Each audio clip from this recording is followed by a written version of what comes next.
നിലമ്പൂർ നഗരസഭാ പരിധിയിൽ ശല്യക്കാരായ 11 കാട്ടുപന്നികളെ വെടിവെച്ചു കൊന്നു. അംഗീകൃത ഷൂട്ടറായ പത്തപിരിയം സ്വദേശി അഹമ്മദ് നിസാറാണ് കാട്ടുപന്നികളെ വെടിവെച്ചു കൊന്നത്.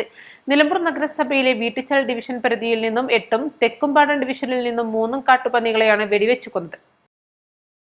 വനം വകുപ്പിന്റെ അനുമതിയോടെ മണ്ണെണ്ണ ഒഴിച്ച് കാട്ടുപന്നികളുടെ ജഡങ്ങൾ സംസ്കരിച്ചു. നിലമ്പൂർ മേഖലയിൽ കാട്ടുപന്നികളുടെ ശല്യം രൂക്ഷമാണ്.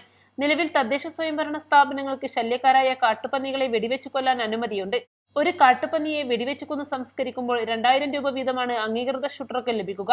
തദ്ദേശ സ്വയംഭരണ സ്ഥാപനങ്ങൾ ഈ കാര്യത്തിൽ വലിയ അലംഭാവമാണ് തുടരുന്നത്. ആവശ്യമായ ഫണ്ട് നീക്കിവെച്ച് കർഷകരുടെ പരാതി പ്രകാരം ശല്യക്കാരായ കാട്ടുപന്നികളെ യഥാസമയം വെടിവെച്ചു കൊന്നാൽ കർഷകർക്ക് വലിയ ആശ്വാസമാകും. രാത്രിയായാൽ നിലമ്പൂർ മേഖലയിലെ റോഡുകൾ കാട്ടുപന്നികൾ മുറിച്ചു കടക്കുന്നത് പതിവാണ്. നിലമ്പൂർ മേഖലയിൽ കാട്ടുപന്നികൾ റോഡ് മുറിച്ചു കടക്കുമ്പോൾ വാഹനങ്ങൾ അപകടത്തിൽപ്പെട്ടുള്ള മരണങ്ങൾ റിപ്പോർട്ട് ചെയ്യപ്പെട്ട പ്രദേശം കൂടിയാണ്. East live, Nilambur. വെഡിംഗ് ആഭരണങ്ങൾ, ലൈറ്റ് വെയ്റ്റ് ഡെയിലി വെയർ ആഭരണങ്ങൾ, ഡയമണ്ട് ആഭരണങ്ങൾ എന്നിവ ഏറ്റവും കുറഞ്ഞ പണിക്കൂലിയിൽ നിങ്ങൾക്ക് സ്വന്തമാക്കാം. Haya gold and diamonds, Bandur and Elankur.